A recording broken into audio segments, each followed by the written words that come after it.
अस्सलामुअलैकुम, कैसे हैं आप सब। उम्मीद करती हूँ हमेशा की तरीके से खैरियत से होंगे। तो आज हम बनाने जा रहे हैं गोलगप्पे की रेसिपी। इसको आप पानी पूरी भी कह सकते हैं, गोलगप्पे भी कह सकते हैं, या सोत के पतासे भी कह सकते हैं, जो भी आप कह लीजिए, लेकिन ये होते बड़े मज़ेदार हैं। तो आज ये मज़ेदार सी रेसिपी फुल तरीके से मैं आपके साथ शेयर करूँगी। यानी कि पूरियाँ तो हम इसकी बनाएंगे ही, लेकिन साथ ही इसके साथ खाए जाने वाली आलू और चने की जबरदस्त सी मजेदार सी चाट भी तैयार करेंगे, और इसके साथ पिया जाने वाला खट्टा खट्टा मजेदार सा पानी भी हम तैयार करेंगे। तो ये बड़े मजेदार सी रेसिपी बनने वाली है, आप इसको जरूर से ट्राई कीजिएगा। तो चलिए फिर देरी नहीं करते, फटाफट से रेसिपी शुरू करते हैं। देखते हैं गोलगप्पे बनाने के लिए हमें किन किन चीज़ों की ज़रूरत पड़ेगी। बिस्मिल्लाहिर्रहमानिर्रहीम। सबसे पहले हम गोलगप्पों के लिए आटा गूंद लेते हैं। यहाँ पर आटा गूंदने के लिए हमने 1 कप सेमोलिना यानी कि सूजी ली है। या आप देख लीजिए, सूजी जो हमने ली है इसके लिए बिल्कुल बारीक वाली ली है। थोड़ी सी मोटी सूजी भी होती है, लेकिन इस वक्त हमने थोड़ी बारीक सूजी ली है। अब यहाँ पर हम 1 चमचा व्हीट फ्लोर यानी कि गंदम का आटा डाल रहे हैं। ये नॉर्मल आटा है जिससे कि रोटियां बनती हैं। अब यहाँ पर हम 1 चमचा पर्पस फ्लोर यानी कि मैदा शामिल कर रहे हैं। अब हम इसको अच्छे से मिक्स कर लेंगे। यहाँ पर हमने नमक का यूज़ नहीं किया। गोलगप्पों की जब भी आप पूरियाँ तैयार करें तो आपने नमक का यूज़ नहीं करना, बिना नमक के ही इसकी पूरियाँ तैयार होती हैं। ये मिक्स हो चुका। अब यहाँ पर हम हल्के गर्म पानी से इसको अच्छे से मिक्स करते हुए इकट्ठा कर लेंगे।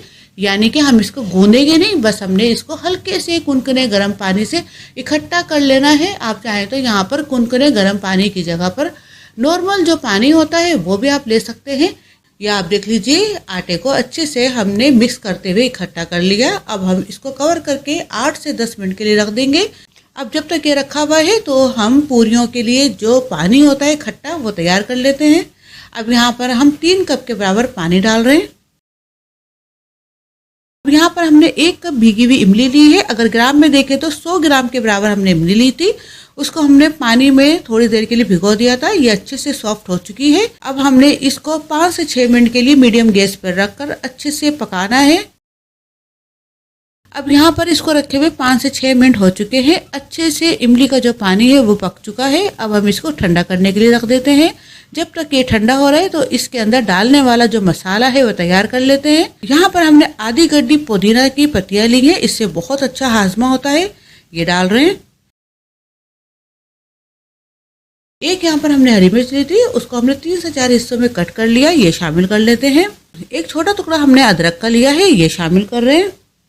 15 से 16 यहाँ पर हमने गोल काली मिर्च ली है, ये शामिल कर रहे हैं। एक छोटा चमचा यहाँ पर हमने वाइट जीरा लिया है, ये डाल रहे हैं। अब हम थोड़ा सा पानी डालकर इसको अच्छे से पीस लेंगे, ग्राइंड कर लेंगे। इसको हमने अच्छे से पीस लिया, ग्राइंड कर लिया। ये आप देख सकते हैं। इसको हम एक तरफ रखते हैं।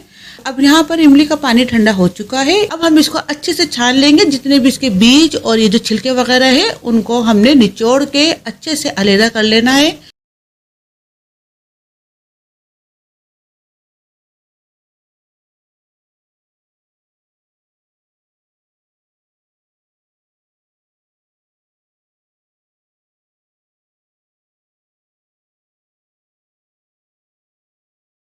या आप देख लीजिए, ये अच्छे से हो चुका है। इसको हम फेंक देंगे और बस हमने इसका पानी ही रखना है।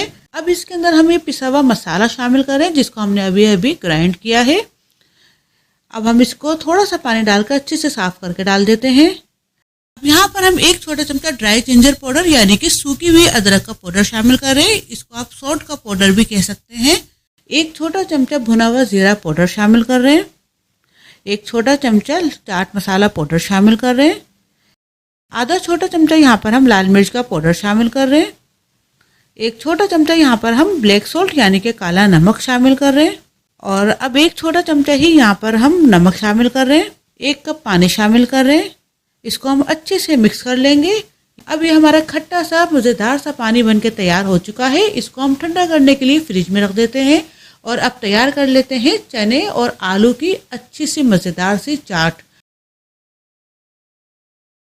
यहाँ पर हमने एक बड़े साइज़ का आलू लिया था, उसको हमने बॉईल करके छिलका उतार लिया। अब हम इसको अच्छे से मैश कर लेंगे इस फोर्क की मदद से, या आप इसको किसी मैशर से भी अच्छे से मैश कर सकते हैं। बस हमने आलूओं को अच्छे से कुचल लेना है। आप देख लीजिए अच्छे से आलू कुचल चुके हैं। अब यहाँ पर हम उबले हुए चने शामिल कर रहे हैं। आधा कप हमने चने लिए थे, उनको हमने पानी में काफ़ी देर भिगो के अच्छे से भीगने के बाद उनको उबाल लिया, थोड़ा सा नमक डालकर और थोड़ा सा बेकिंग सोडा डालकर, और ये अच्छे से सॉफ्ट हो चुके हैं। पके हुए चने हैं, ये हमने डाल दिए। अब यहाँ पर हम 1 छोटा चमचा काली मिर्च का पाउडर शामिल कर रहे हैं। 1 छोटा चमचा यहाँ पर हम भुना हुआ जीरा पाउडर शामिल कर रहे हैं। आधा छोटा चमचा लाल मिर्च का पाउडर शामिल कर रहे हैं।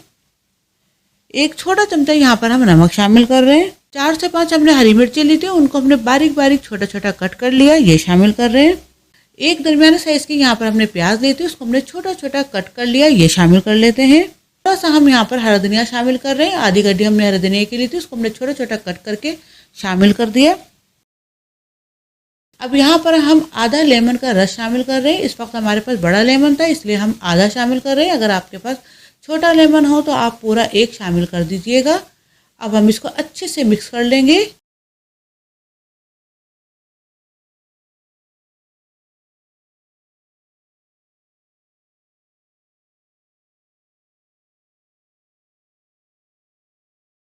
ये मिक्स हो चुका। अभी हमारी मज़ेदार सी आलू और चने की चाट भी तैयार हो चुकी है। इसको हम एक तरफ रखते हैं और अब बारी आती है हमारी पूरियों की। अब हम बनाने चलते हैं पूरियाँ। यहाँ पर आटे को रखे हुए 10 मिनट हो चुके हैं। अब हम इसके बॉल बना लेते हैं। यहाँ पर हम इसको 2 बाट में करके इसके 2 बड़े बड़े बॉल बना लेंगे।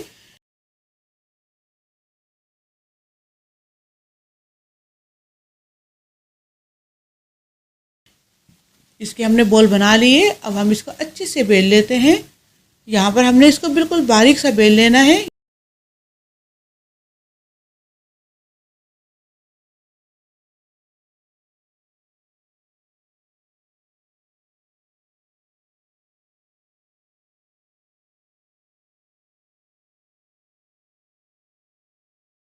ये आप देख लीजिए बिल्कुल बारीक सा इसको हमने बेल लिया। अब यहाँ पर हमने एक बोतल का ढक्कन लिया है, या आप कोई भी कटर से इसको गोल गोल राउंड के अंदर शेप दे लीजिए, या फिर आपको अगर इस तरीके से नहीं देनी तो आप छोटी छोटी इसके बॉल बना लीजिए और उनको रोटियों की तरह अच्छे से बेल लीजिए। लेकिन सबसे बेहतरीन तरीका यही है कि किसी भी बोतल का ढक्कन आप ले लीजिए, उनको आराम से एक शेप में आप कट कर सकते हैं। कोई भी छोटा बड़ा आपका गोलगप्पा नहीं बनेगा। ये आप देख लीजिए बहुत अच्छे से ये कट हो चुके हैं। अब हम इनको फ्राई करने के लिए चलते हैं। यहाँ पर आपने इस बात का ध्यान रखना है कि जब आप इनको फ्राई करें तो तेल अच्छा खासा गर्म हो। गर्म ऑयल के अंदर ही इनको अच्छे से डीप फ्राई कीजिएगा आप, तो आपकी जितनी भी पूरियाँ हैं वो अच्छे से फूलेंगी। और जैसे ही टेम्परेचर बहुत ज़्यादा हाई होने लगे तो आप गैस को थोड़ा मीडियम कर दीजिएगा। यहाँ पर आप देख लीजिए मैं किस तरीके से इनको फ्राई कर रही हूँ। जैसे ही हमने डाला फटाफट से इसके ऊपर हमने इस तरीके से चमचा रख दिया। जैसे ही ये अच्छे से डीप जाएंगी तो ये एकदम से फूल के बाहर निकलेंगी। ये आप देख लीजिए एक भी पूरी हमारी बगैर फूली हुई नहीं निकलेगी, तमाम पूरियाँ हमारी अच्छे से फूलेंगी।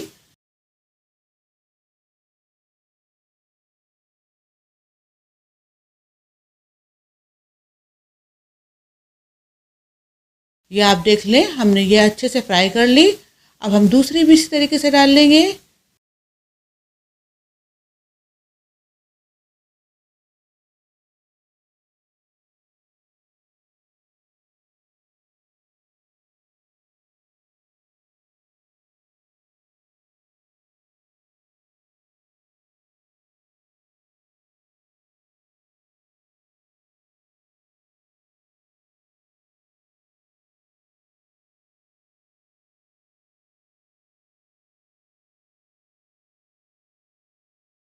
तमाम पूरियों को हमने अच्छे से फ्राई कर लिया है। इतनी क्रिस्पी सी कुरकुरी सी हमारी ये पूरियाँ बन के तैयार हुई है। मैं आपको इसकी आवाज़ सुनाती हूँ। ये आप देखिए कितनी इसमें से क्रिस्पी सी कुरकुरी सी आवाज़ आ रही है और बड़े मज़ेदार से ये गोलगप्पे हमारे बन के तैयार हुए हैं। एक भी हमारा गोलगप्पा जो है वो नरम नहीं है। तो उम्मीद करती हूँ आपको रेसिपी ज़रूर पसंद आई होगी। आप इसको ज़रूर ट्राई कीजिएगा। अगर आपको रेसिपी अच्छी लगे तो लाइक शेयर सब्सक्राइब करना बिल्कुल भी मत भूलिएगा। और अगर आपकी कोई भी फरमाइश हो वो भी बताइएगा, वो भी हम ज़रूर से पूरी करेंगे। और अगर आप हमें इंस्टाग्राम पर या फेसबुक पर फॉलो करना चाहते हैं तो वो भी आप कर सकते हैं। इजाज़त दीजिए, दुआओं में याद रखिएगा। अल्लाह हाफिज़।